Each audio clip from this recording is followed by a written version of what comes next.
Mi nombre es Ruth y cuando me preguntan digo, antes que nada yo soy maestra. Puedo tener un montón de otros títulos agregados, pero el primero que me importa y al cual jamás en mi vida voy a renunciar es soy maestra, soy educadora, tenga el cargo que tenga, los títulos que tenga, etcétera, etcétera. Eso es una de las cosas que me interesa dejar en claro. La segunda es rescatar de todo mi quehacer docente en estos momentos el haber trabajado durante muchos años en escuelas que podríamos denominar escuelas de villa, en lo que acá en la ciudad de Buenos Aires era la Villa del Bajo Belgrano. ¿Por qué cuento esto? Porque hablar de dificultades, de obstáculos y de carencias, podemos hablarlas de cuáles son las dificultades, obstáculos y carencias de hoy en día, pero que no es la primera vez en la cual nos encontramos con dificultades y carencias. Tienen otra tonalidad y otra característica, pero no era tampoco antes una situación hermosa, amorosa, donde no teníamos ninguna dificultad. A veces hasta me recuerdo con una sonrisa. Yo tengo unos cuantos hijos, pero quiero decirles con ello es que es otra de las cosas que me importaba dejar en claro. Yo recibí una serie de preguntas, que por supuesto hay muchas otras, preguntas, comentarios, etcétera, etcétera, y poniéndome hoy a escribir, me di cuenta que casi todas las preguntas que me hacen, no es que las respondo, me provocaron a mí una serie de ideas, pensamientos o cuestionamientos que me llevaron a ver cuáles eran las... Entonces me di cuenta que prácticamente en todas las preguntas o cuestionamientos que hacen hay una serie de variables o aspectos o dimensiones que aparecen constantemente. Y algunas de ellas, que son las que responden un poco a las preguntas, algunas de ellas que son las que anoté como puntos y que quiero desarrollar porque responden a las preguntas.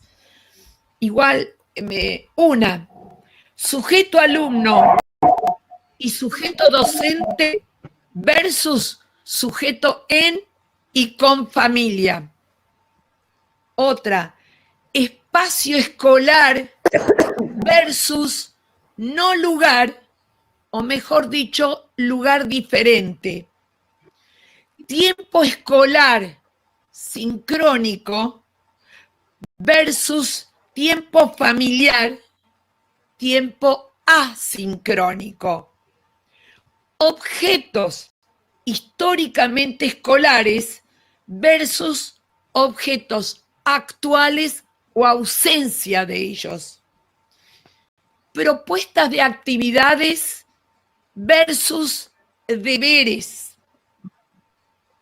Del contenido a la realidad versus de la realidad al contenido. Evaluar solo para saber qué sabe el alumno versus evaluar especialmente para ayudar al alumno a aprender y seguir aprendiendo. Cuando el respeto se conjuga con el verbo cuidar y el grupo se conjuga con cooperación y colaboración. Y así seguí. Cuando la virtualidad es presencia y realidad. Y la última pregunta, ¿qué distancia tiene la distancia? O sea, sobre esto, que tiene que ver con las preguntas, es que me interesaba. Quiero decir, cuando me pregunto por el sujeto de la educación, en primer lugar, todos nosotros, cuando estudiamos en los profesorados, en la universidad, donde sea, estudiamos, de acuerdo a la edad que tengan, no señalen con la mano, estudiamos psicología evolutiva. Y cuando estudiamos psicología evolutiva, más tarde se estudió algo llamado sujeto de la educación, en el cual aprendimos cuáles eran las características de nuestros alumnos, sus etapas evolutivas, sus habilidades, saberes, capacidades, etc. ¿Qué pasa hoy en día? Este sujeto de la educación es sujeto de la educación en y con familia. Ya no es que tenemos... Entonces, permítanme que continúe. Cuando hablamos hoy en día de un sujeto de la educación en y con familia, esto significa que ya no tenemos a nuestros alumnos como sujetos en el sentido de sujetados a los 10, 20 o 30 al mismo tiempo, sino que tenemos a cada sujetito o sujetazo en su propio grupo familiar. Pero no es solamente el alumno. Fíjense ustedes que nosotros como sujetos educadores también somos hoy en día educadores en y con familia. Levanten la mano todos aquellos que para estar hoy un rato conmigo tuvieron que echar a la familia del lugar donde están. Bueno, hay algunos que han levantado la mano como dando a entender. Cuando están en la escuela y ustedes son los educadores, tienen su propio espacio, tienen su propio lugar y en este momento ustedes son educadores en y con familia. Si necesitan estar como educadores, necesitan, como quien dice, ignorar de un cierto tiempo al grupo familiar, cosa que cuando están en la escuela ya automáticamente lo hacen. O sea, nuestro sujeto de la educación es diferente porque es en y con la familia. Nosotros como educadores somos diferentes porque también estamos en y con la familia. Cuando yo digo el término diferentes, lo que estoy tratando de explicarles es que no estoy empleando la idea de mejor o peor. Estamos tan acostumbrados a calificar esto es mejor o peor, que lo que les pido en este momento, que suspendan los calificativos valorativos y digan, es diferente. Al ser diferente, me lleva a tomar probablemente también decisiones diferentes y tomar actitudes distintas. Este es el primer punto o primer aspecto o variable. Todo lo que les voy diciendo van juntos, no los puedo separar, los separo en el discurso nada más. En segundo lugar, ese lugar escolar, ese espacio escolar, estos objetos escolares, en este momento cambian totalmente la característica. Al decir de un autor francés, yo no voy a decir que son un no lugar, pero no hay duda alguna que es un lugar diferente. ¿Y cuáles son muchas de estas diferencias? Y son esenciales de tener en cuenta. Son lugares que se comparten con todos los otros miembros de la familia. Y cuando yo digo lugares, no me refiero solamente al espacio físico, sino, y acá viene la gran situación, también me voy a referir a los objetos. ¿Qué quiero decir? Si ustedes me dicen que en su familia son 4 personas y que automáticamente tienen 4 espacios diferenciados para trabajar, con 4 dispositivos diferenciados para poder trabajar, eso sucede pocas veces. Desde ya que puede ser que no tengan las 4 computadoras, pero aún así, aunque tengan alguna, las tienen que compartir. Y esto está unido a la otra variable que son los tiempos. Los tiempos escolares tienen una característica que están determinada cantidad de horas todos juntos en el mismo lugar. En este momento podemos hablar de que los tiempos pasaron de ser sincrónicos, o sea, todos al mismo tiempo, a ser tiempos asincrónicos. Y hasta tal punto esto es terriblemente importante que me van a encontrar diciendo que hoy en día prefiero que en todos los niveles las clases por Zoom no sean sincrónicas, sino asincrónicas. Y que en todo caso lo que hagamos por Zoom, por Jitsi, por Meet, por WhatsApp, tenga que ver con el lugar de encuentro, el lugar de conversación, pero que la clase, sea una clase de matemática o un cuento o una propuesta de música, tenga este carácter de asincrónico, o sea, lo enviamos como sea y tenemos en cuenta que nuestro receptor, que insisto otra vez, es sujeto en y con familia, maneje sus espacios, sus tiempos y sus objetos de acuerdo a las posibilidades. Y más, la cosa que les pido que tengan en cuenta es algo que ya tiene que ver, y acá viene algo que necesito dejar en claro. No voy a abordar la variable sociopolítica, socioeconómica o sociocultural. No la voy a abordar porque los grupos no me van a dar, pero por favor no crean que no la tengo en cuenta y que no me importa. Hay algo que es algo que necesitamos entender y comprender todos, que es lo siguiente, que en este momento lo que llamamos, hablé de los dispositivos, donde en un grupo familiar no todo el mundo los tiene. Y aun cuando los tenga, ahora vamos a una problemática que generalmente nadie la deja de considerar, que es lo que llamamos la problemática de la conectividad.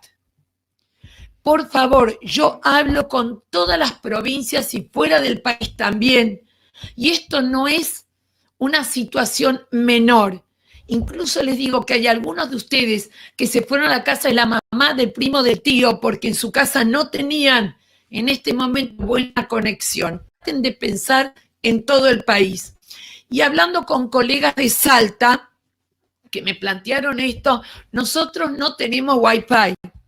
Uno tratando de ayudar y de apoyar, le dice, bueno, le digo, en muchos lugares donde no hay Wi-Fi, hay torres para los celulares. Respuesta, tampoco tenemos conectividad con los celulares. Y entonces digo, bueno, pero en una de esas, en esa localidad, hay un radio local o una televisora local. Me contestan, por cuestión de la cuarentena, no tenemos ni televisora ni radio, pasan solo música.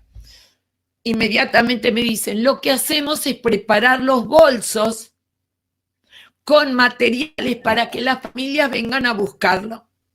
Bárbaro. Y me contestan, pero muchas veces viene solo la mitad de las familias para buscar el material.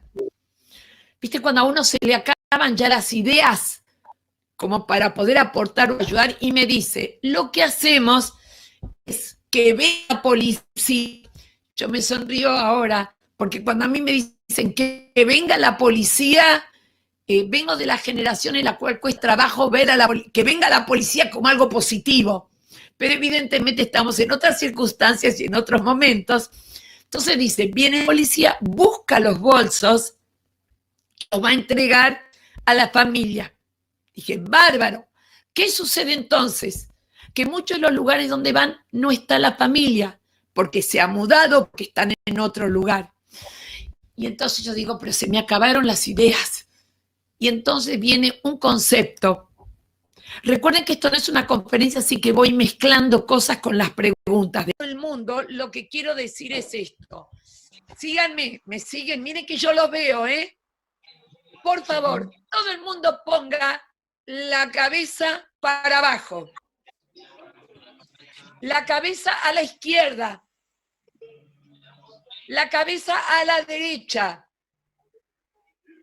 La cabeza para atrás. Bien, ahora me van a entender. Esto se llama guachada.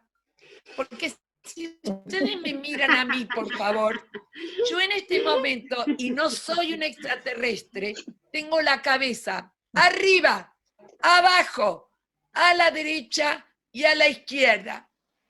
La diferencia entre lo que hicieron ustedes y lo que hice yo es que todos ustedes, egocéntricamente hablando, para hablar de arriba, abajo, derecha, izquierda, tomaron como punto de referencia su propio tronco. Y yo dije que tengo la cabeza abajo del techo, arriba del piso, a la derecha de la ventana, a la izquierda del placar. Ustedes dirán, esta reventada me acaba de joder la vida. Sí, lo que estoy tratando de decirles, me van siguiendo con la idea poco académica, pero profunda igual, hasta filosófica, que la distancia es un término relativo. Así que lo que estoy tratando de explicar es que podemos decir que la distancia no es ni mayor ni menor, es diferente. Nuestro cálculo de la distancia es diferente. Incluso hay algunos que a veces estamos menos distanciados ahora de la familia, porque más nos hinchan todos los días. Yo que tengo como 2 hermanos, 5 hijos y 7 nietos, la distancia es menor, a veces hasta tengo que respirar, ¿viste? No, mentira, estoy chocha que estoy tan cerca de ellos, o sea, cerca y lejos. Entonces les voy a pedir que tengan en claro, no a distancia, sino una distancia diferente.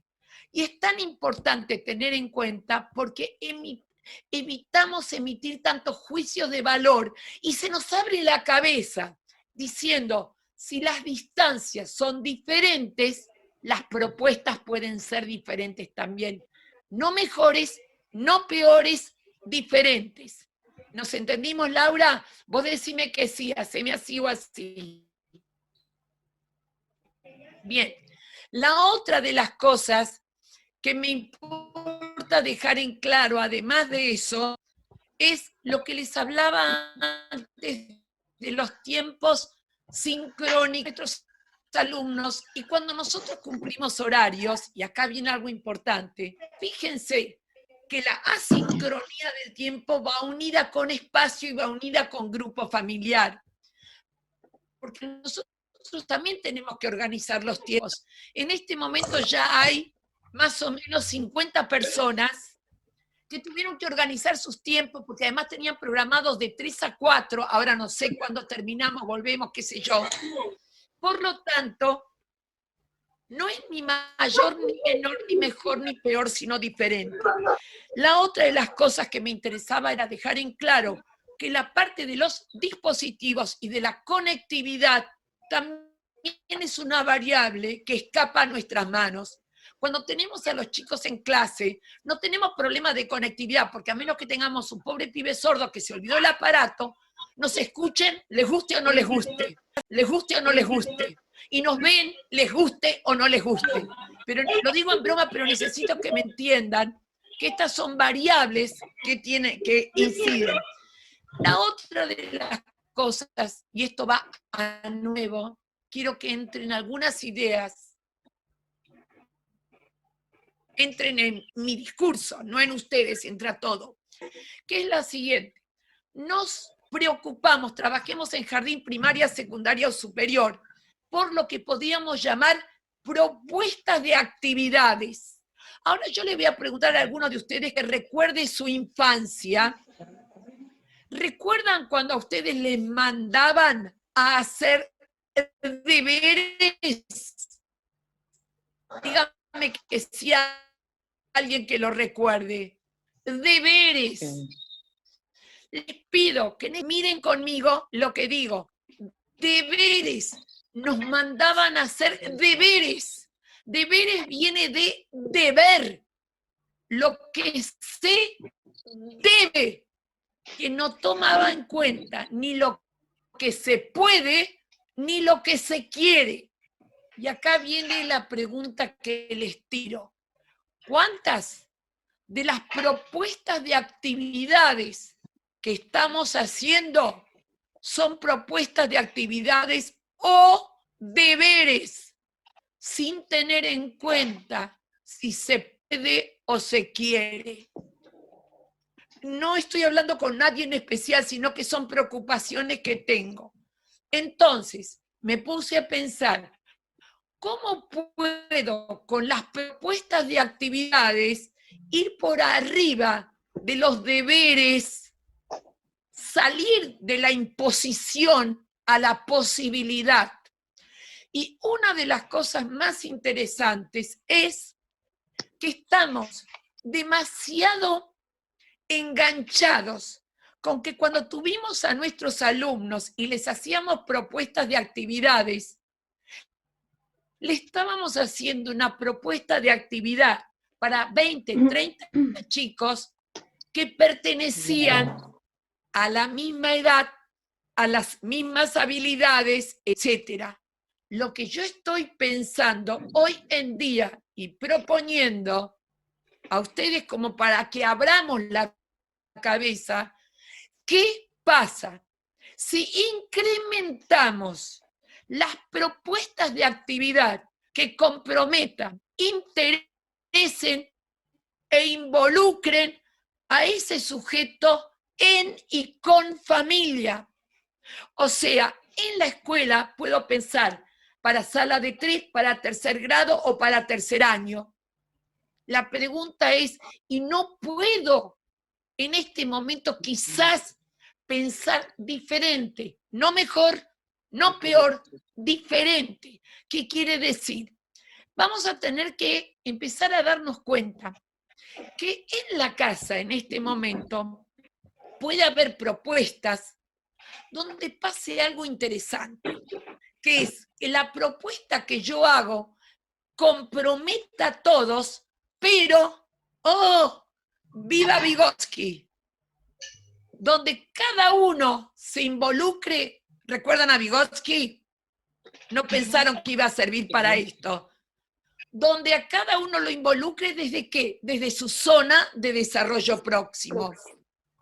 Les voy a poner 3 ejemplos, algunos más estúpidos o más inteligentes que el otro, pero no son propuestas que les hago a ustedes, sino ejemplos. Supónganse que proponemos que hagan un telescopio que lo puede hacer para poder ver a las estrellas de noche. Si hacen un telescopio, puede ser una propuesta, un ejemplo quizás tonto, perdónenme, donde, de acuerdo a las habilidades, capacidades o saberes que tengan, puede ser que los mayores indaguen dentro de la casa cómo hacen para encontrar las lentes necesarias.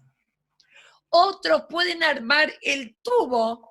Los más chicos lo pueden dibujar, en vez de dibujar un papel, es dibujar eso. ¿Me van siguiendo? O sea, empezar a quizás a armar esas propuestas. Esa es una que se me había ocurrido en intercambio. Otra, no me vengan a hablar todavía de los contenidos que ya los voy a tirar abajo. Todavía no los tiré abajo. Ya se me van a morir cuando llegue. Otra de las propuestas puede ser, no hay conocimiento científico que no se construya mejor que en el mayor de los laboratorios que tenemos en una casa. Ergo, la cocina. La cocina. Lugar vedado para muchos, especialmente para mí, que por algo me casé 4 veces, ¿viste? Lo cual significa que para mí el lugar vedado, prohibido, ni sé qué hay ahí adentro. Hasta tal punto que cuando viene un amigo le muestro toda la casa y me dice, ¿no tenés cocina? Le digo, sí, pero como no sé dónde está, ¿viste? Pero hagamos de cuenta. Cocina, lugar de laboratorio. ¡Ay, qué divino! Me regaló Zoom que no me quita el tiempo. Algo Así bueno que podemos seguir tranquilos, se me duermen cuando quieran. Bueno, me voy a la cocina. Supónganse que hacemos una propuesta. Panqueques. ¿Está bien? Que además tengo un grave problema con toda mi familia porque cuando a mí me dicen panqueques, en nuestro país los panqueques son más finitos que papel higiénico. Y a mí me gustan los panqueques gordos, ¿viste? Bien gordos, bien masosos. No debo comerlo, pero no importa. Pero fundamentalmente la pregunta concreta es, panqueques. ¿Podemos intervenir todos? Por supuesto que sí. Por supuesto, primero la pregunta es ¿por qué podemos participar todos? Y entonces le pido, ¿hay alguno de ustedes que tenga muchos hermanos? ¿Nadie? Bueno, ¿hay alguno que tenga más de 5? ¿Ni uno? Bueno, está bien, por ahí le andamos. Supónganse que tienen 5 hermanos. ¿Está bien? Si ustedes, porque a mí me preguntan a veces, ¿cómo hago para encarar esta situación? Yo pido 2 cosas. La primera, recuerden su historia de vida. Y la segunda, recuerden toda su trayectoria escolar. De ahí van a sacar muchas cosas para seguir pensando. ¿Está claro? Imagínense que tienen 5 hermanos y que cuando eran chicos iban a hacer alguna actividad, ya sea ir al estanque, al parque, a la plaza o a donde sea. Y podían llegar a ir al estanque 5 hermanos. La propuesta era una, ir al estanque. Los 5 hermanos de distintas edades e intereses probablemente hacían cosas diferentes. Cuando los teníamos en la escuela, los tenemos a todos de la misma edad y por eso nos salía pensar en una actividad que hagan los de esa edad. Yo les estoy proponiendo empezar a pensar la posibilidad de hacer algo que involucre a todos, pero donde cada uno se meta de acuerdo a sus habilidades, capacidades y saberes.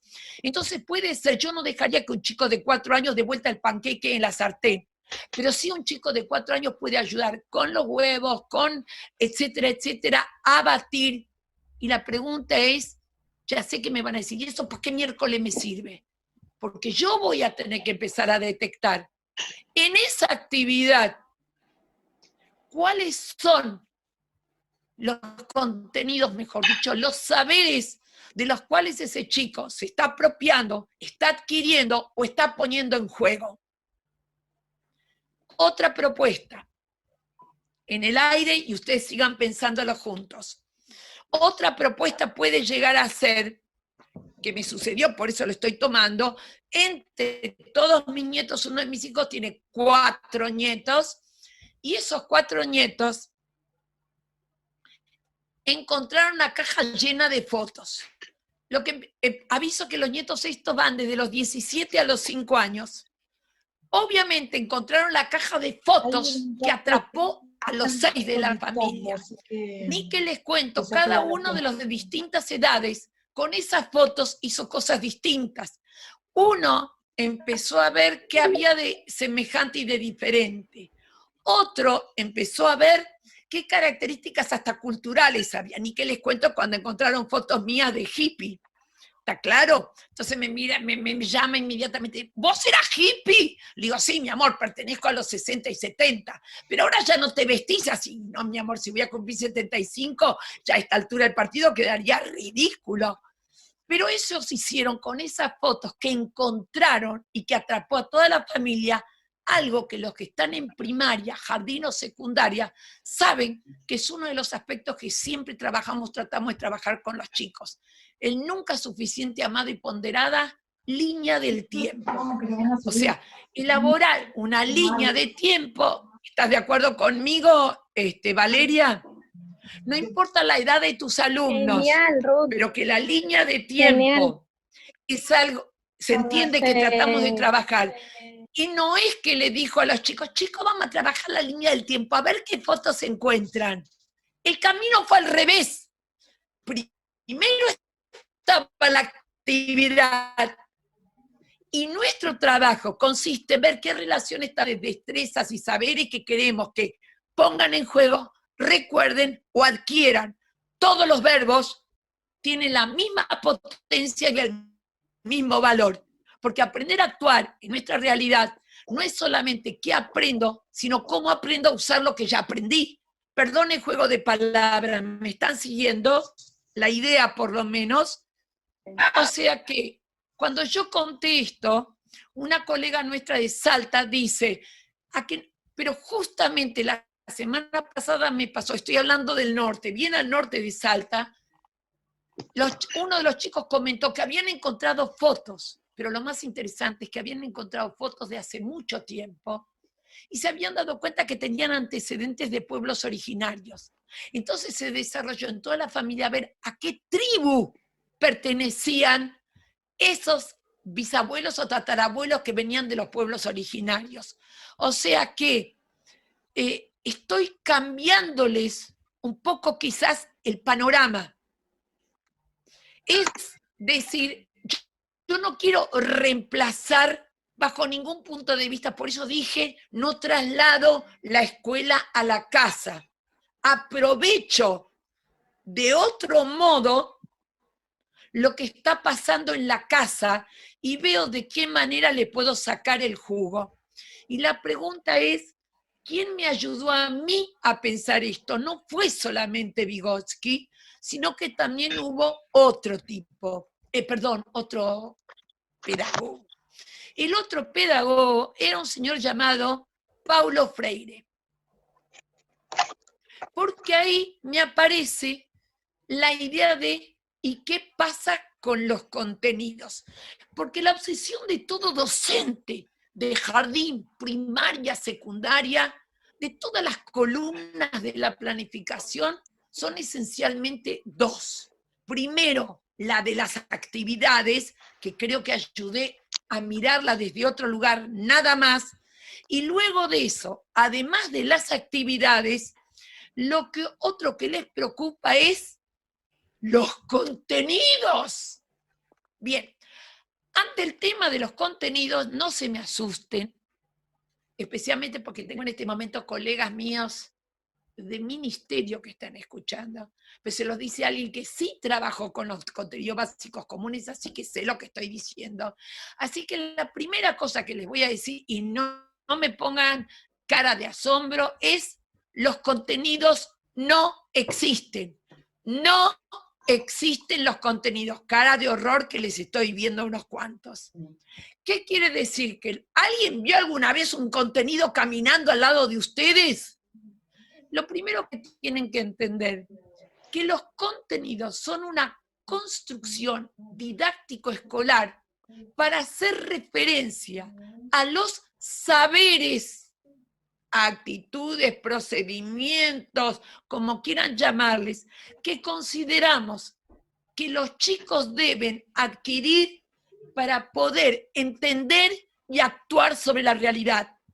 Esos saberes nosotros los organizamos curricularmente y está muy bien bajo el formato de contenidos. ¿Me siguen? Pero la pregunta es ¿por qué estoy nombrando a Paulo Freire? Estoy nombrando a Paulo Freire esencialmente por la siguiente razón. No les puedo ver si me dicen que sí o que no, pero hay algunos de ustedes que puede ser que hayan trabajado en escuela de adultos o para adultos. Y el que no trabajó en escuela para adultos sabe de qué estoy hablando. Entonces me van a entender lo que quiero decirles. Yo lo que les pido es esto. Imaginen a una persona de 30 años, 35, 40 años, que jamás fue a la escuela. Cumple 35, 40 años y quiere tener su escolaridad. Hace años atrás, para tener la escolaridad, iba a la escuela, le tocaba hacer tercer grado. El docente, ¿qué hacía en ese momento? Tomaba el diseño curricular de tercer grado de la primaria y se lo enseñaba. Vino no. Paulo Freire nos llevó a pensar algo muy importante, que es una persona de 35 o 40 años hace mucho que viene aprendiendo, hace mucho que sabe, hace mucho que tiene habilidades y capacidades. Entonces, si hace mucho que sabe, si hace mucho que aprendió, si hace mucho que tiene habilidades y capacidades, ¿cuál es la función de la escuela? Tomando estas ideas de Paulo Freire y continuar desarrollándola. La función de la escuela es ayudarle a relacionar esas acciones pensamientos, saberes y habilidades con los contenidos organizados curricularmente. Porque esa persona que quizás no sabe, entre comillas, leer y escribir, puede distinguir entre cuando tiene que sembrar tales semillas o tales otras. Nuestra función será ayudarle a relacionar eso con los contenidos organizados escolarmente. ¿Me siguen en esto? ¿Se entiende? ¿Sí o no? Sí. Entonces, a diferencia de lo que hacemos cuando tenemos a todos los chicos en la escuela, en este momento vamos a tener que empezar a hacer una tarea, no de diagnóstico, no me gusta la palabra diagnóstica, de detección. En esa actividad, en esa práctica que nuestros alumnos están haciendo, ¿cuáles son los saberes que está poniendo en juego? Los saberes que se ve obligado a adquirir, los saberes que está resignificando. Y lo que ustedes me pueden decir, pero va a ser una ensalada de contenidos, un quilombo de contenidos, un despelote de contenidos. Por supuesto que sí. Por supuesto que va a ser tarea nuestra, probablemente post pandemia, no descalificar todo lo que aprendieron, pero ayudarles a resignificarlo y a darle quizás el ordenamiento que necesitamos, porque además la lógica con la cual nosotros enseñamos eso que llamamos secuenciación curricular o secuenciación de los contenidos que tiene que ver con una lógica interna, ustedes sabrán, al igual que yo, que hay contenidos que tienen una lógica propia de la disciplina. No puedo enseñar a dividir si no sabe sumar y restar. ¿Están de acuerdo conmigo? Pero también saben ustedes que hay contenidos, por ejemplo, de ciencias sociales y naturales, en el nivel que estén, que la lógica que tienen es una lógica arbitraria. Yo aprendí historia empezando por la antigüedad de nuestro país hasta hoy en día, lo cual significa que nunca supe la diferencia entre Uriburu e Irigoyen, porque nunca llegué ahí. Después de eso se enseñó historia de hoy para atrás, tampoco supieron quién era Uriburu e Irigoyen, pero quiero decirles que ahí las relaciones las podemos establecer nosotros. Quiere decir que acá se les rompen los esquemas con lo que estoy diciendo, porque esa lógica curricular que es importante, puede ser que en este momento no sea prioritaria. Puede ser que en este momento tengamos que prestarle atención en las propuestas de actividad que cumplen con lo que les dije antes, en familia, en tiempos asincrónicos y en un lugar diferente, compartido o no.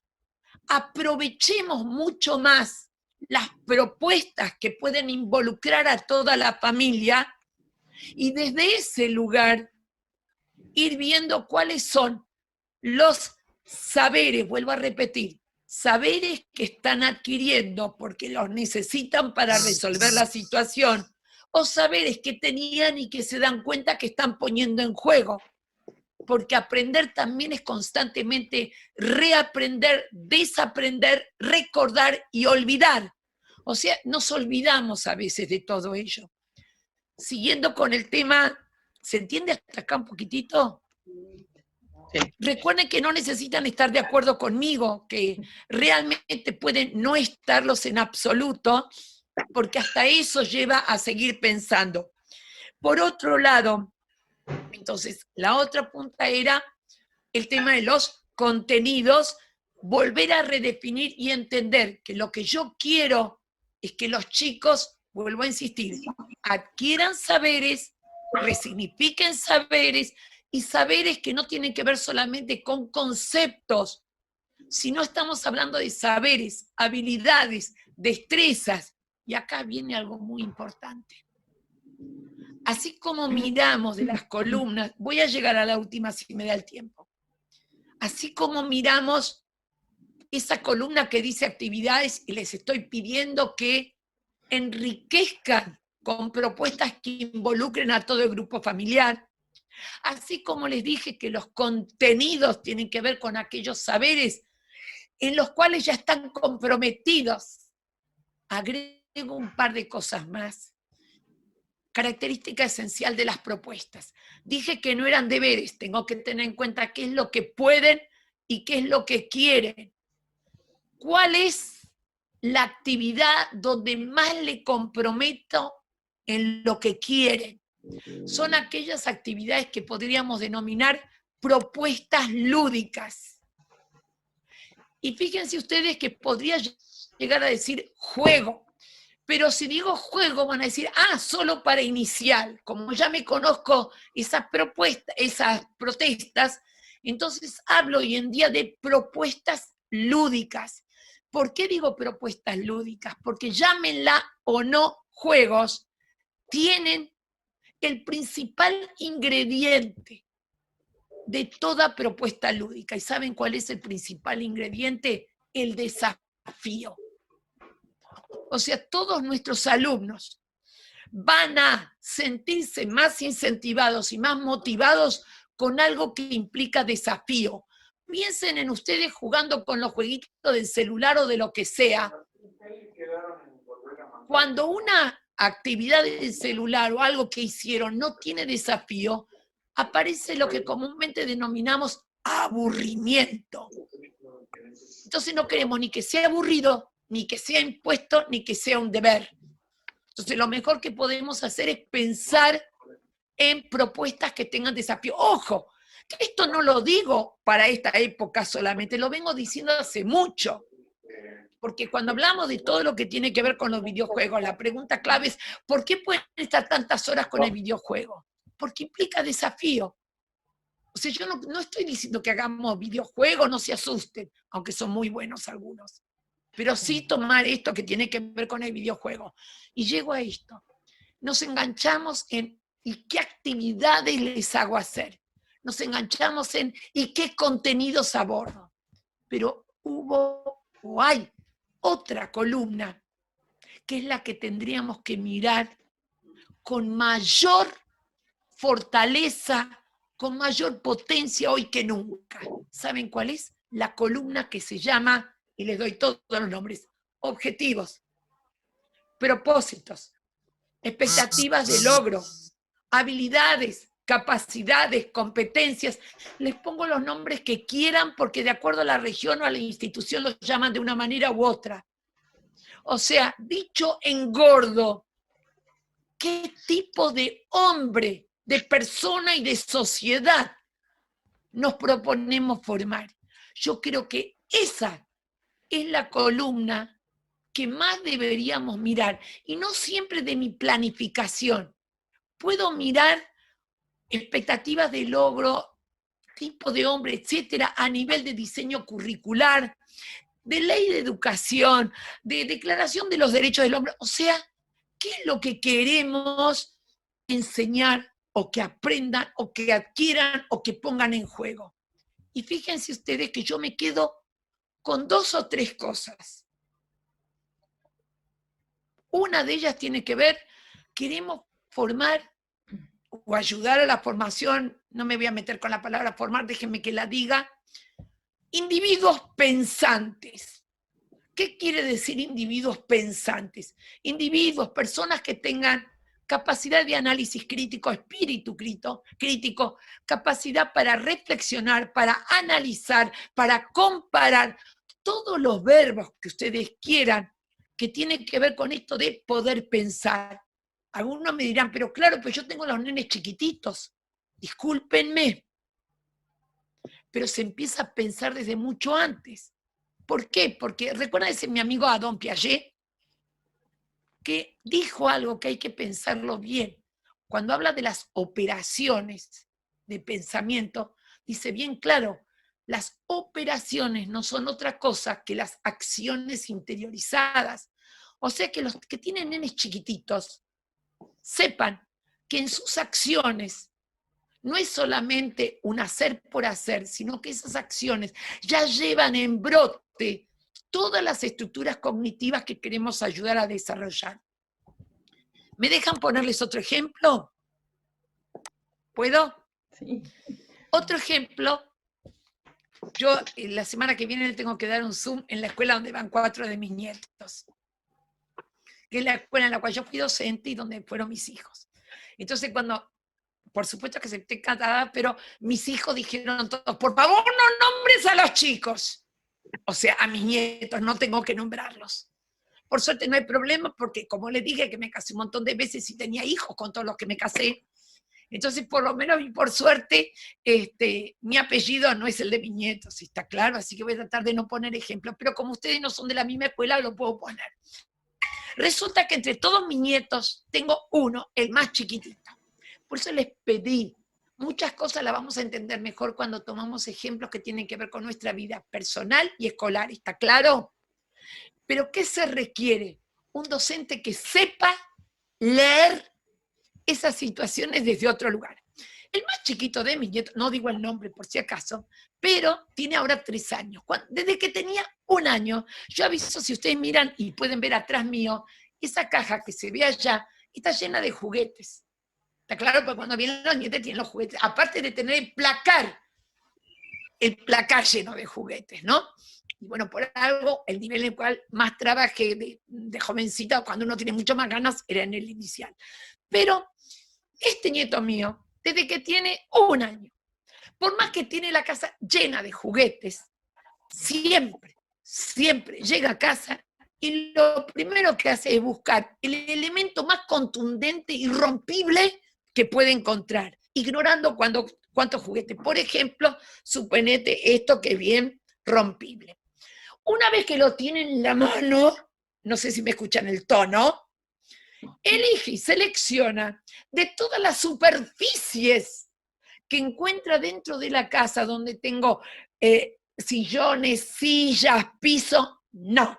Él busca la mesa de vidrio, ¿está claro? Y entonces lo primero que empieza a hacer es agarrar el objeto, empezar a hacer, ante lo cual toda la familia desesperados acude. Si uno caracteriza lo que hizo desde que tiene 1 año, este nieto mío dice, se denomina en términos académicos hinchapelotismo. Como ustedes ven, uno puede también inventar términos. Pero fundamentalmente, y acá donde, ¿por qué se los cuento? Porque a veces depende de nosotros cambiar la mirada sobre lo que está sucediendo. ¿Qué fue? Empecé a darme cuenta que ese nieto mío, aparte de querer romperme todo, no, pero eso es aparte, estaba antes del año estableciendo una relación medios y fines. O sea, él quería golpear y hacer ruido. Si podía romper, mejor todavía. Para lo cual, hasta tal punto que en algún momento le reemplacé esto por una pelota de goma. Con lo cual me miró antes del año diciéndome, tomá de acá, que va. O sea, tenía claro, entre comillas, que había una relación medios-fines. Tenía desarrollada la capacidad de análisis, de comparación, de espíritu crítico, porque además lo hacía cuando nadie lo estaba mirando. O sea, lo que quiero decirles es, vamos a tener que desarrollar nuestra mirada, empezar a detectar en esas acciones que están haciendo nuestros alumnos, tengan la edad que tengan, en qué medida se ponen de manifiesto por presencia o ausencia todas esas estructuras cognitivas que queremos que vayan desarrollando. ¿Se entendió hasta acá un poco? Lo podemos hacer, vuelvo a repetir, en la cocina, donde ustedes quieran. Cosas que hemos hecho hasta cuando están los más chiquititos, hacer globos, ¿viste? Burbuja. Yo me recuerdo cuando discutían, esto lo hicieron otros de mis nietos, cómo podían llegar a hacer para hacer con un portador de metal de cuadrados, si podían hacer burbujas cuadradas. Lo cual intrigó a toda la familia. Después prueben ustedes a ver si les salen burbujas cuadradas. Bien, y eso tiene que ver también con ciencias naturales. Sí, pero la pregunta, y ahí viene lo interesante. Si yo pregunto solamente, ¿qué hiciste? Es de examen. Si pregunto, ¿cómo lo hiciste? Es pregunta de interés, de indagación, investigación. ¿Me siguen? Vamos a tener que cambiar las preguntas del qué al cómo. Muchas veces cuando me preguntan, ¿pero esto qué quiere decir? Les digo, miren, tengo una amiga y colega a la cual pueden acudir porque tiene escritos, tiene videos brillantes con todo esto, que se llama Melina Furman. Melina Furman, con F, Melina Furman escribió sobre cómo formar chicos curiosos. Y una de las cosas más potentes que tiene es justamente el permitir no solamente qué hacen los chicos, sino qué preguntas podemos hacer que provoquen el hacer de los chicos. Donde la pregunta no sea de rendir examen, sino de crear nuevos desafíos. Y más todavía, involucra a todos. Porque si yo le pregunto, ¿cómo lo hiciste? Te dicen, me ayudó mi hermana. Pero cuando te ayudó tu hermano, ¿lo entendiste? ¿Qué sí entendiste? ¿Qué no entendiste? Vos también hiciste algo. O sea, preguntas que provoquen otro tipo de desarrollo. Casi estoy en la columna de evaluación. Bueno, pero dije que estaba todavía en lo de los objetivos. Objetivos. Desarrollo cognitivo. Voy a otro que además tiene que ver con desarrollo cognitivo, con actividades, con propuestas, con acciones. Y quiero ir a otro. El aspecto socioafectivo. Todos nos llenamos la boca de los aspectos socioafectivos. Y digo socioafectivo y algunos hablan de educación emocional, hablen de educación emocional, no me asusta. Y si no hablo de los vínculos, perfecto. Y si no hablo de los vínculos, hablo de los aspectos ético-ideológicos. Y si quieren saber dónde los encuentran, en todas partes, en los lineamientos curriculares.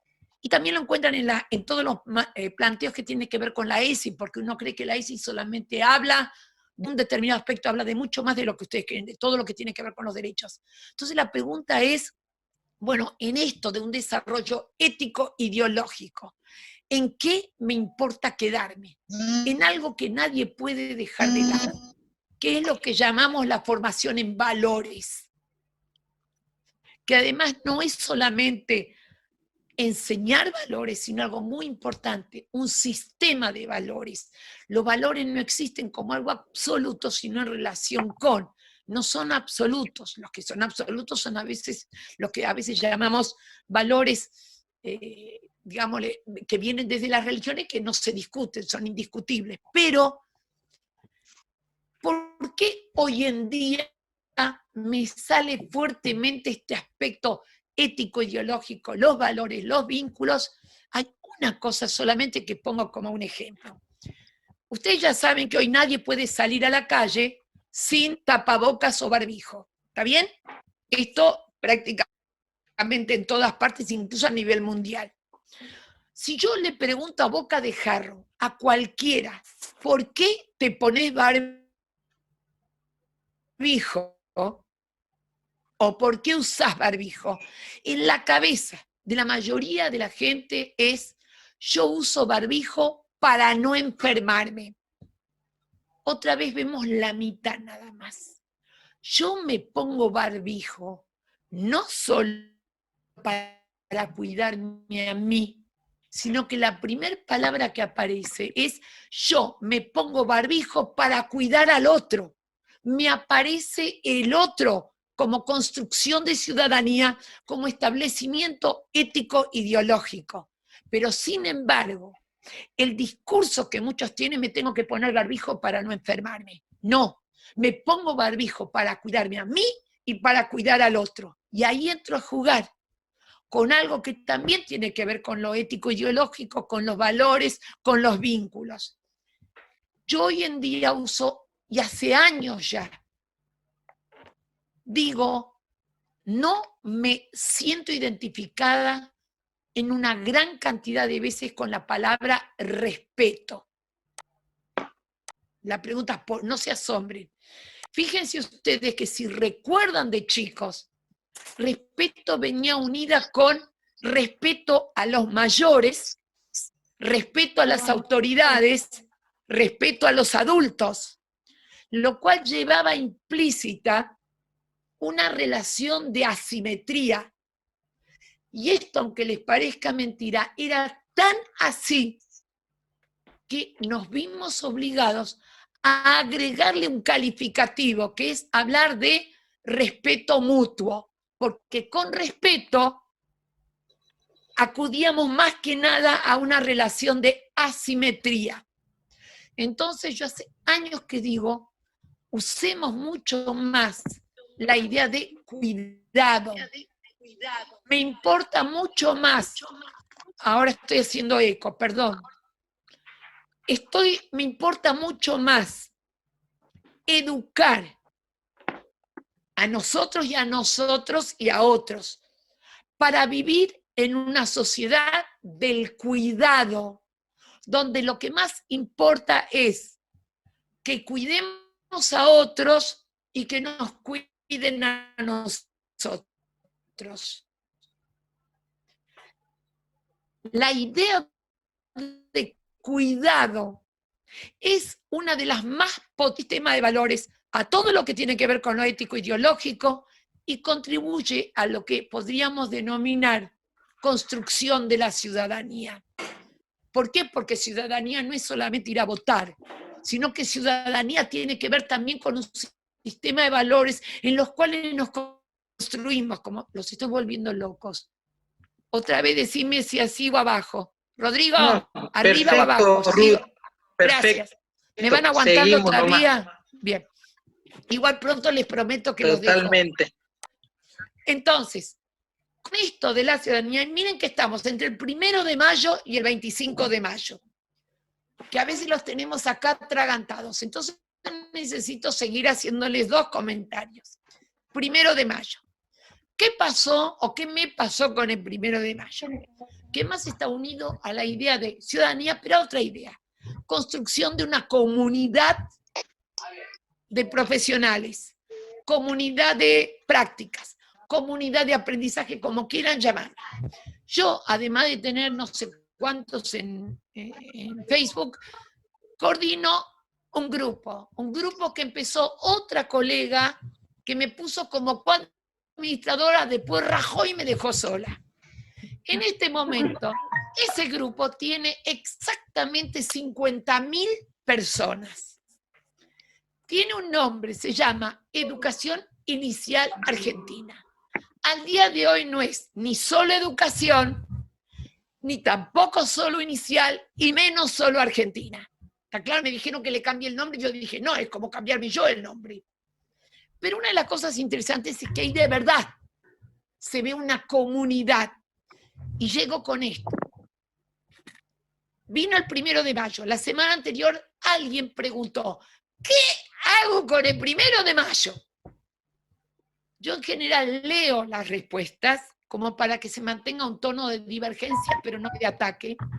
Y entonces leo. Y una dice, en mi escuela decidimos no celebrar el Día del Trabajador porque hay muchos padres que no tienen trabajo.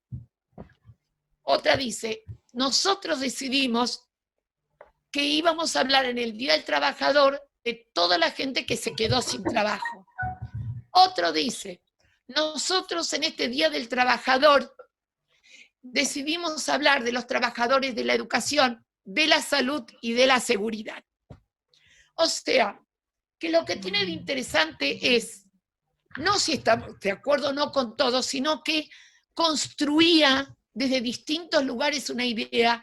Y yo les cuento a ustedes algo que no contesté en ese momento, pero que es muy interesante que decidamos que el Día del Trabajador educación. Yo les voy a contar un secreto. Docentes y médicos nunca fuimos considerados ni nos consideramos trabajadores. Hasta tal punto que la Confederación General de Trabajo, y si uno lo busca la palabra trabajador, el trabajador era entendido como el que trabajaba en una fábrica, nosotros éramos los profesionales. ¿Saben cuándo los docentes empezamos a vernos realmente con trabajadores? Se los digo y lo buscan en internet después. Cuando fue algo llamado la Marcha Blanca. La Marcha Blanca, que fue hace unos cuantos años ya, convocó a docentes de todo el país. Recién después de eso empezamos a llamarnos trabajadores de la educación. O sea que miren ustedes si no tenemos para poder hablar hasta otra vez, construcción de ciudadanía, declaración de los derechos, línea del tiempo, concepciones culturales, etcétera, etcétera. Y alguien me dice, bueno, hasta ahí anduvimos bien, larguemos el 25 de mayo. 25 de mayo. Primero y fundamental, efemérides. Colegas que lo saben y que lo hablan y que es necesario a veces volver a leerlos. Las efemérides no existen para aprender historia. No es el objetivo de las efemérides. Puedo enseñar historia sin las efemérides. O sea, las efemérides tienen como esencia justamente esto que llamamos construcción de la ciudadanía. ¿Por qué? Porque la ciudadanía también se construye en base a historias que compartimos, antecedentes que nos hacen sentirnos pertenecientes. O sea, nos llevan a ser protagonistas de algo que quizás no fuimos protagonistas. ¿Nos entendemos? O sea, esto es algo para tener en cuenta. Entonces, uno empieza a mirar. Cuando uno mira a nivel inicial, ¿cómo hace para festejar o qué ideas tener para el 25 de mayo? Primero, 25 de mayo, aljibe, perdón, vivimos en Argentina. ¿En cuántos lugares de nuestro país siguen con la bomba? O con agua que no tienen porque no llega. O sea que el tema del agua no es solamente una canilla, que además hoy en día no es así, sino así, pero a mí me gusta así. La otra, 25 de mayo, los vendedores ambulantes. Perdón, en vez de preguntarnos solamente quiénes eran los vendedores ambulantes, ¿por qué no cambiamos la pregunta? Y la pregunta más interesante es, ¿por qué existían vendedores ambulantes? ¿Qué función cumplían? Y entonces van a ver algo más interesante todavía, que las primeras actividades que cuando empezó la cuarentena fueron habilitadas, fueron justamente la posibilidad de que personas te llevasen a tu casa alimentos y remedios.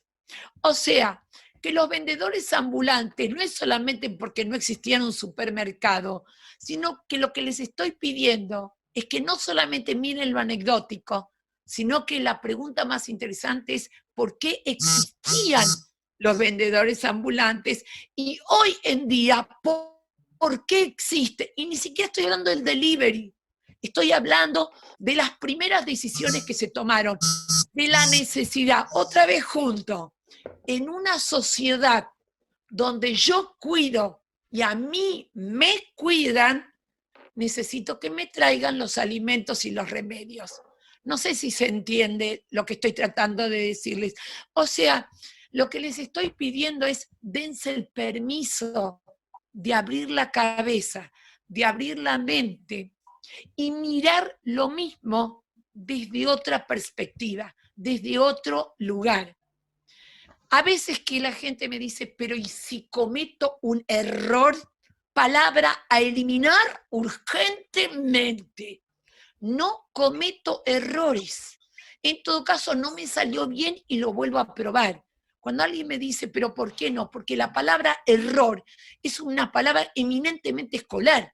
Si yo le pregunto a alguien si aprendió a andar en bicicleta, ¿sí? ¿Te subiste a la bicicleta y empezaste a andar enseguida? No. Te caíste un montón de veces. Entonces le digo, ¿cuántos errores cometiste? Me mira y me dice, no, claro, porque cuando aprendiste a andar en bicicleta, la palabra error no entra. No me salió, lo volví a probar, etcétera, etcétera. O sea, hay palabras que tienen una connotación en sí misma tan negativa el término, que si queremos cuidar al otro, entonces nuestros alumnos no cometen errores, se equivocan, tienen obstáculos, etcétera, etcétera. No quiero que pienses que estoy jugando con las palabras porque yo juego con las palabras, pero juego en el sentido de repensar los significados. Otra, ¿qué obstáculos, qué impedimentos, qué barreras? Término absolutamente válido. Lo primero que también estoy pidiéndoles que piensen conmigo es que no existe nada que sea un obstáculo en sí, sino para alguien. O sea que la misma situación para algunos puede ser un obstáculo o un impedimento y para otros no. Lo que vamos a tratar a veces no es de impedir obstáculos que no podemos impedir, pero hacer que sean lo menos dañinos posibles. Y otra vez me remito a mi historia, yo les pido que hagan lo mismo que yo. Cuando alguien habla, yo por ejemplo, alguno que me conoce sabe que es cierto, yo soy total y completamente disléxica. Si eso no es una barrera, pues les cuento, soy disléxica en serio, ¿eh? Alguien no me quisieron creer y vinieron a hacerme la prueba en casa hasta que dijeron, sí, sos disléxica. Y escribí todos los libros que escribí, hice todo lo que hice siendo disléxica. Hasta tal punto que siendo directora de escuela tenía delante mío un papelito con la B y la D porque no distingo las dos benditas pancitas. ¿Está claro? Y cuando tengo que ir al ministerio, que queda en Paseo Colón 472, tengo que llevar en la mano si es 472, 274 o 742, porque tengo los problemas de espacio, ¿viste? Para nada. En este momento no entiendo por qué si señalo para acá me sale el lado de acá, porque mi derecha e izquierda no existen. No sé si me entienden. Ahora la pregunta es, ¿por qué no digo que es una barrera? ¿Porque no fue una barrera? Porque cuando yo era chica no existía la dislexia. Lo digo en broma o no, pero para poder decir, no podemos eliminar ni adivinar todas las barreras y obstáculos. Lo que tratamos de hacer es que sean lo menos perturbadores o lo que impidan menos el aprendizaje de nuestros alumnos. Hay cosas que, ¿recuerdan lo que dije al principio? El punto de lo imposible. El punto de lo imposible. Hay cosas que sí vamos a poder y otras que no vamos a poder. Por el otro lado, creo que ya tomaba casi todo. Hay cosas, cuando alguien me pregunta, ¿qué hacemos con el tema de los chicos con dificultades de aprendizaje? Lo que podamos. Muchos de nosotros tenemos la suerte de que chicos con cualquier tipo de dificultad de aprendizaje y sin poner etiquetas, tienen un acompañante o tenemos a quien acudir. O sea, tratar en estas circunstancias de hacer lo mejor posible, que no es lo mismo que cuando estamos en la escuela con ellos. O sea, tenemos que saber que hay cosas que podemos y cosas que no vamos a poder hacer. La otra de las cosas que se me fue de la cabeza, bueno, estos son los 74 años, pido disculpas. Las otras de las cosas que tenemos, sí, ya sé lo que quería decir. La otra de las cosas importantes es, si estamos hablando de la cooperación y la colaboración. Yo dije cooperación y colaboración entre los educadores. Y lo que les decía del foro es que me sucedió algo interesante. Vos tenés que celebrar o tenés que festejar o ver qué haces con el 25 de mayo. Una de las cosas que me sucedió en este grupo es que nadie le preguntaba al otro, ¿pero vos sos de Jardín? ¿Pero vos sos de Buenos Aires? ¿Pero vos sos de tal área?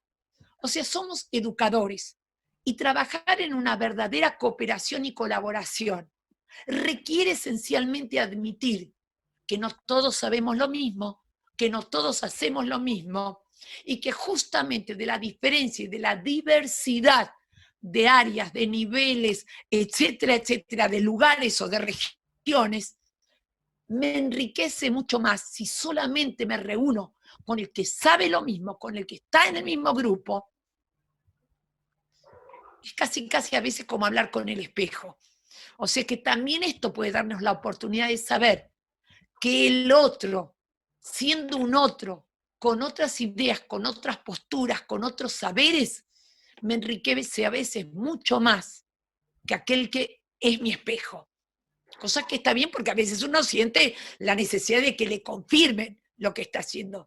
Pero en cuanto a riqueza, el pensamiento divergente, el pensamiento alternativo, surge también de esa diferencia. Pero lo que estaba tratando de decirles es cómo hago para trabajar la cooperación y la colaboración entre mis alumnos. Bien, la principal manera es estimular el trabajo conjunto, de 2, de 3 o de 4, pero con una condición, que no necesariamente los 2, 3 o 4 tengan que hacer lo mismo. Porque si yo estoy ayudando a formar para vivir en una sociedad que no es un salón de clases, en una sociedad en la cual lo que nos hace también ciudadanos es que nos complementamos. Lo que yo no puedo, puede otro. Todos sabremos mucho de mi amigo Piaget, Vygotsky, Ausubel, pero si se me revienta la canilla, me muero de desesperación por un plomero. O sea, en nuestra sociedad estamos distintas personas con distintas habilidades y saberes. Mi propuesta es que por lo menos aprovechen ahora, porque esto si lo aprovechamos ahora y nos damos cuenta que vale la pena, es algo de esas cosas cuando alguien me pregunta qué va a pasar después, va a depender de nosotros. Va a depender de cómo podamos valorizar qué de las cosas que están pasando ahora pueden llegar a ser un capital, no para reemplazar, para agregar. Entonces, si yo quiero, supónganse que leo algo o les doy algo para leer, que quiero que saquen ideas principales, que quiero que armen un cuadro sinóptico, que quiero que armen un mapa conceptual, que quiero que hagan un dibujo, quiero que hagan un video, y todas las cosas juntas. ¿Qué pasa si en un grupo de... Recuerden que estoy hablando para cualquier nivel, jardín, primaria, secundaria, ustedes lo ajustan al nivel que más les interese. Pero ¿qué pasa si uno de los de 4 o 5 dice, yo voy a hacer el mapa conceptual porque me sale mejor eso? Otro dice, yo voy a buscar información porque me sale mejor la búsqueda de información. Ustedes dirán, pero no tienen que hacer todo lo mismo, no, mi amor, porque estamos trabajando de tal manera que lo que uno hace, estamos hablando de algo llamado ecosistema, en el cual se engarzan el uno con el otro. Entonces, el que va a hacer el cuadro sinóptico o mapa conceptual necesita la información que encontró el otro. O sea, vivimos en una sociedad en la cual tenemos que ir aprovechando habilidades y destrezas, pero nos necesitamos mutuamente. O sea, el otro criterio es, para que algo sea un verdadero trabajo en equipo, en grupo, se tiene que dar la condición de necesidad, percibir que se necesita. Si 5 hacen cada uno exactamente lo mismo, es lo mismo que lo hagan solos.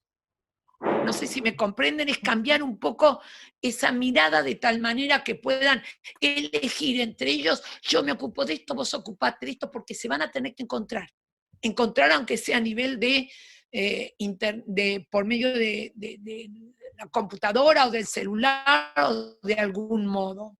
Entonces, desde ese punto de vista, ya también me voy encontrando, y ya cierro, porque lo que a todo el mundo le queda enojándose conmigo es el tema de la evaluación. Primero y fundamental, o sea, lo que yo estoy haciendo en este momento, que lo disfruto muchísimo, es que muchas de las cosas que digo, las vengo diciendo hace mucho, pero ahora los agarré todos juntos porque ahora andan preocupados, entonces puedo agarrar lo que venía diciendo y ahora darle otra fuerza y resignificarlo. Hace mucho que vengo diciendo que la idea que todos tenemos de lo que es la evaluación, no la definición que aprendimos, sino la que tenemos en la cabeza, en el nivel que trabajemos, es que evaluación se realiza para saber qué sabe el alumno. Esta es la idea primigenia que todos tenemos. Yo evalúo para saber qué sabe el alumno. Bárbaro, no lo voy a negar, pero te quedaste con la mitad y te faltó la otra mitad. La evaluación debe servir para que los alumnos aprendan. ¿Qué quiero decir con esto? Los chicos, la escuela existe para que los chicos aprendan, no para que el docente enseñe. Claro que sabemos que el alumno no aprende si no hay un docente que enseñe, de cerca, de lejos, como sea.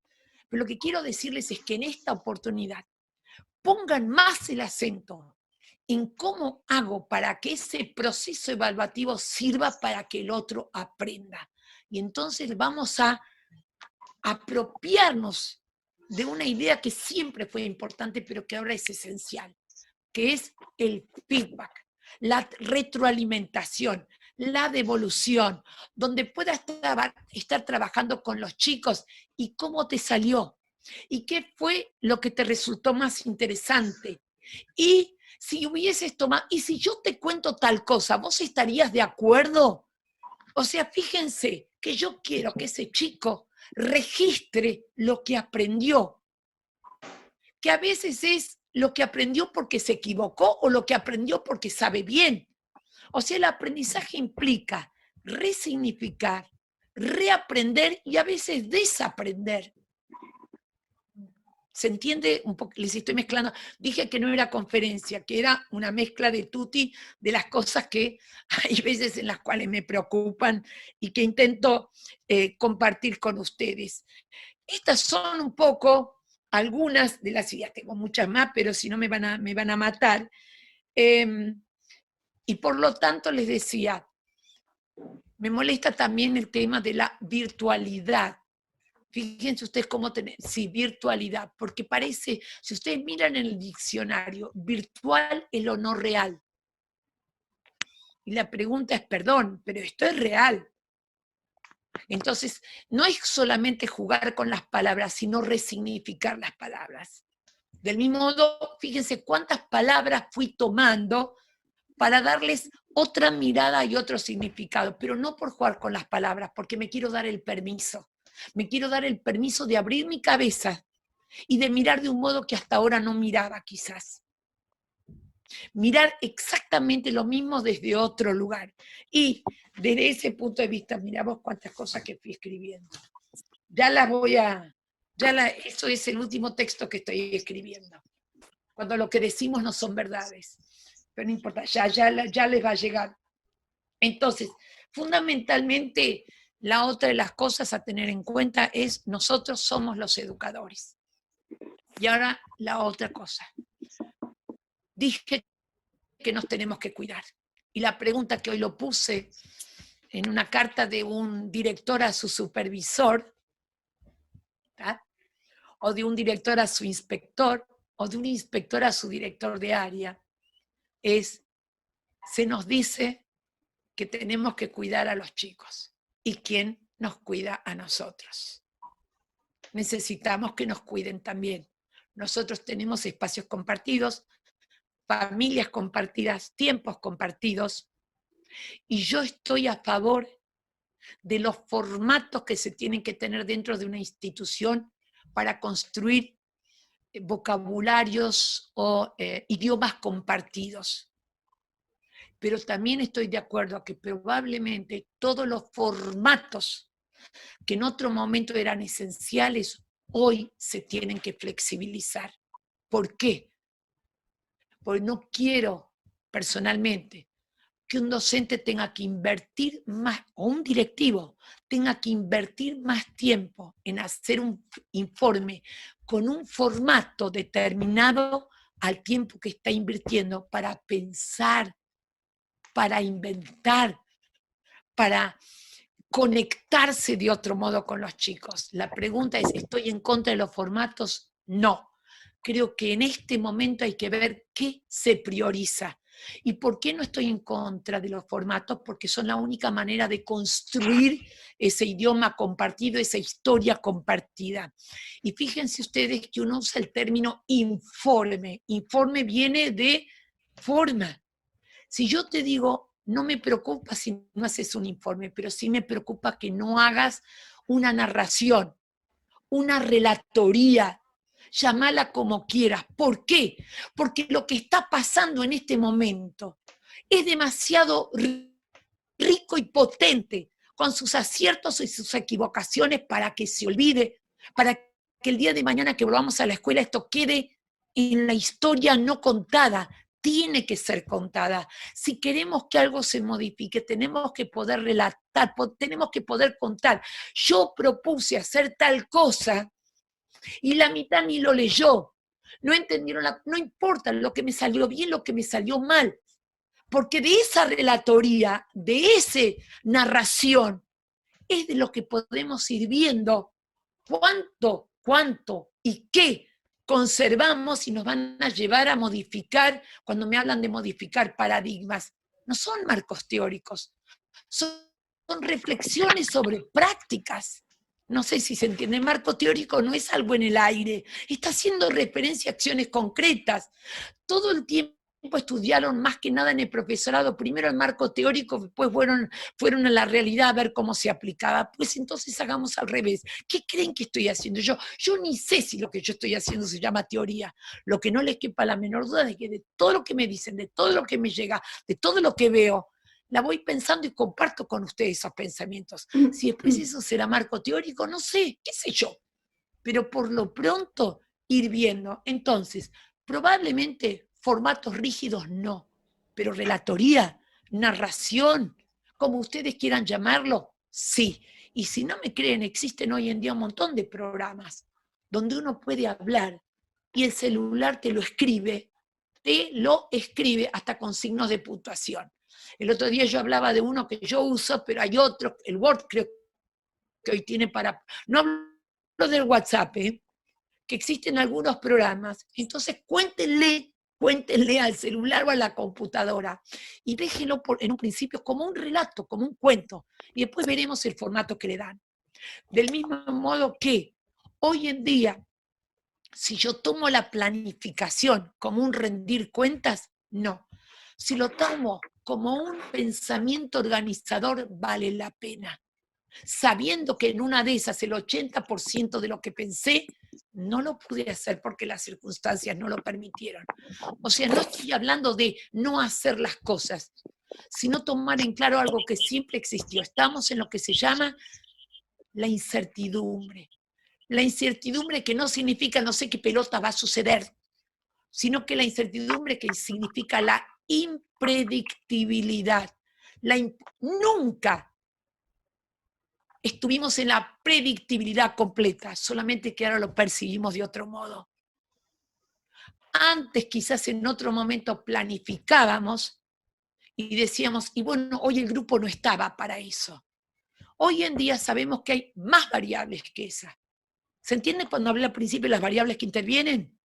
Los espacios, los tiempos, los grupos. Hoy hay muchas variables que hacen que está bien que anticipemos, está bien que planifiquemos, está bien que organicemos y está bien, y no es fracaso, que hayan intervenido otras variables que en otros momentos no teníamos en cuenta. ¿Cuánto hace? Una barbaridad es esto. Los debo estar volviendo locos a todos. Bueno, esto era, yo lo que digo es esto, cuando cierro les cuento un cuentito y me fui. Y cuando yo me fui, los jodía todo porque como yo soy la que está haciendo este Zoom, me fui y se fueron todos. Pero les doy unos minutos si es que alguien quiere hacer algún comentario, una pregunta. Sé que dejé mucho en el aire y que los volví muy locos, pido disculpas. ¿Alguien quiere hacer alguna pregunta? Las que me hicieron, solamente que en mi orden. Dale, vos. Bueno, respecto al escrito que decías que habías publicado esta mañana, bueno, lo pude leer y justamente en esa cuestión de la pregunta, ¿quién nos cuida a nosotros? Es algo tan importante porque no fuimos vacunados nosotros contra este coronavirus. No recibimos ninguna vacuna que haga que nuestra familia quede ajena a todo lo que sucede. Y los tiempos, es como vos bien lo dijiste, son otros, los espacios son otros, y que muchas veces invaden la privacidad.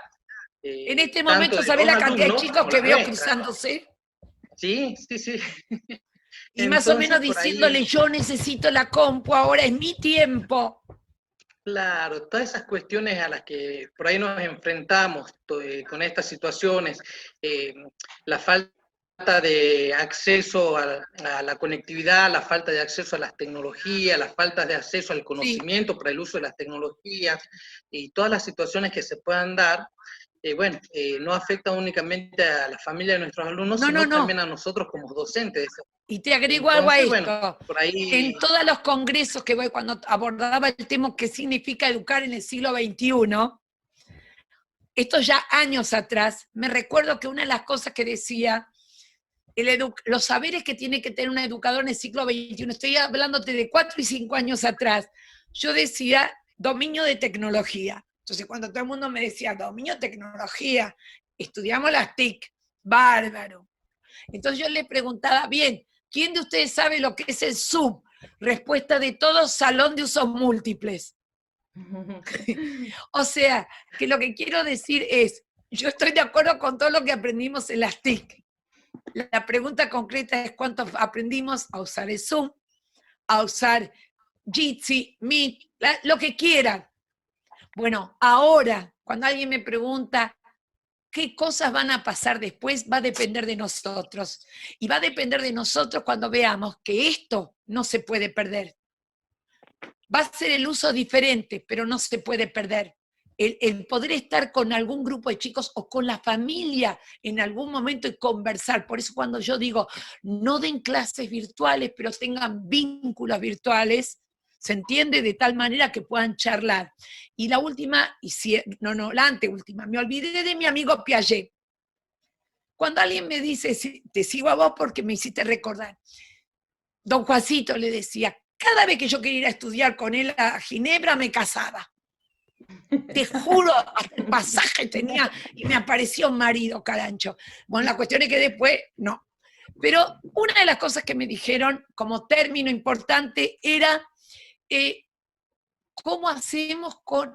Hay que adaptarse a eso, sácate. A mí me dicen adaptación, me aparece enterito Piaget. Y entonces me viene bien para que todos recuerden que cuando hablamos de adaptación, lo digo yo, no lo pregunto, no estoy de profesor ahora. Adaptación es el equilibrio entre asimilación y acomodación. ¿Se acuerdan, sí o no? Sí. Pero apliquémoslo porque yo digo, puede haber muy nuevos marcos teóricos, pero hay otros en los cuales lo que hacemos es resignificar esos marcos teóricos para entender lo que pasa ahora. ¿Qué nos está pasando? Tenemos que asimilar mucho, ¿de acuerdo? Todo lo que fui diciendo son cosas que tenemos que ir asimilando. Y encima de eso, para poder estar en equilibrio, nos tenemos que acomodar. ¿Qué usamos para acomodarnos? Las estructuras que ya poseemos, estructuras cognitivas, simbólicas, materiales, lo que quieran, o si no tenemos, tenemos que construir nuevas. Entonces, por lo tanto, es muy importante tener en cuenta que nosotros estamos en este momento, para hablar de adaptación, en algo que se llama proceso de equilibración, porque el equilibrio no es algo estanco ni estático, estamos en pleno proceso. Ese proceso nos lleva a pensar, hoy, cuando pensamos en el post-pandemia, acuérdense que el cuerpo va a tener otro lugar en la escuela. Eso va a ser algo que vamos a tener que asimilar nosotros y los chicos. No vamos a poder simplemente llorar sobre la tierra derramada o la leche derramada. Vamos a tener que ver, para asimilar eso, que hay otros modos de vincularse. Porque el lugar del cuerpo en la escuela no es solamente ahora que está en discusión, ya estuvo en discusión desde siempre. Y aunque ustedes no lo crean, el lugar del cuerpo en la escuela estuvo en discusión. Ya cuando antes que todos ustedes hubiesen nacido, y si quieren se lo preguntan los padres, tutores o encargados de ustedes, se hacía fila, se tomaba distancia. Ahora la pregunta que a veces uno hace, ¿pero usted tiene idea por qué se tomaba distancia en jardín, primaria y secundaria? No para que queden prolijitos, sino para que uno no se raspe con el de adelante. Perdón, raspe, me entendieron, ¿no? Para eso servía la distancia. Otra cosa que ustedes no saben, el mayor orgullo que uno tenía en la escuela primaria era cuando tu maestro o maestra te decía, qué bien que te salió todo en el cuaderno, anda a mostrárselo al director o la directora. Y era el acabose. Uno, y no lo olvidabas nunca, uno iba a la dirección y el director te sentaba a UPA y miraban juntos el cuaderno. Hoy, no sé, exacto, mi amor. Por eso lo que les estoy tratando de decir es, no crean que el tema del lugar del cuerpo en la escuela es nuevo. Está claro, es una discusión que para los que trabajan en maternal, el tema del cuerpo ponerse guantes para cambiar los pañales y sentarme a discutir, por ejemplo, que lo he hecho con docentes de maternal y pedirles, por favor, ponete el guante en una mano y en la otra no, para que te sienta la palma de la mano. O sea que el lugar del cuerpo no es nuevo. No dije que me guste, estoy diciendo que vamos a tener que inventar otros saludos, otras maneras, etc. Y aunque les parezca mentira, los que más vamos a tener que acomodarnos para adaptarnos somos los adultos. ¿Se entiende? Somos nosotros. Porque nosotros vamos a tener que pensar juegos de saludos y de modos de estar. Y nos va a requerir ese proceso de equilibración. Como ese, muchos otros. Los maté. Pero yo les veo la cara. Yo les veo la cara. Tuvimos que readaptarnos para poder hacer esto ahora, así que gracias. Exactamente. Gracias, o sea, gracias. Suerte que teníamos como estructuras materiales el Jitsi, el Zoom, nos avisamos por donde pudimos, sí, etcétera, etcétera. Que no es lo ideal, no es lo ideal. La otra vez cuando me pidieron hacer un Zoom para el Uruguay y me pidieron que lo ponga en mis cuentas, se anotaron 5.000 personas. Sí, vos me habías dicho. Sí. Que fue la idiotez que hice yo de decir, bueno, perdónenme, estoy a la disposición, con lo cual ya tengo programados 80 Zoom, sigo en cuarentena hasta el año que viene más o menos. Pero gracias. No sé si me entienden. Gracias, bueno, gracias. Ahora sí entendí lo de la cantidad. Pero quiero decirles que es la posibilidad. Somos seres humanos que tienen como una gran característica la capacidad de adaptación. Que no es fácil, es complejo. Pero la otra cosa es, no estamos solos, somos muchos y vamos pensando juntos. Y ahora sí, déjenme que termine. Y me puse a jugar con Mario Benedetti, como no está, viste, hago lo que quiera con él. Así que cuando alguien, entonces este va para todos ustedes, y después me voy. Se busca un maestro. No necesita ser varón, mi mujer. Basta que sea humano. Basta tener sentimiento y corazón. Que sepa hablar y que sepa callar. Y sobre todo, que sepa oír. Debe amar al prójimo y respetar el modo con que todos los caminantes caminan el mundo. Debe alimentar un ideal y tener miedo de perderlo. Debe luchar contra poderosos que a menudo se niegan a caminar juntos. Debe ser Don Quijote, pero sin despreciar al pobre Sancho atribulado. Buscate un maestro que se conmueva cuando digas maestro, que sepa conversar de cosas simples, de los árboles, de las grandes lluvias y de recuerdos de la infancia.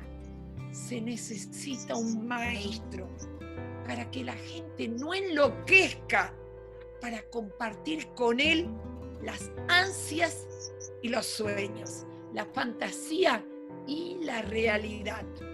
Le deben gustar las calles desiertas, los charcos de lluvia, los senderos mojados, el costado de las rutas y los prados mojados por el rocío hasta recostarse en el césped.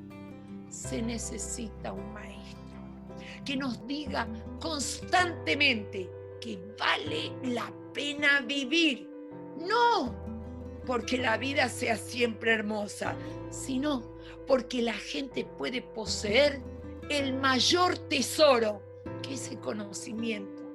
Se busca un maestro para defender las lágrimas, para que la gente no viva mirando eternamente el día anterior, sino construyendo el mundo futuro. Un maestro que nos golpee el hombro sonriendo, llorando. Es necesario un maestro que crea profundamente en nosotros. Un abrazo para todos. Muchas gracias. Muchas ya gracias. Muchas gracias.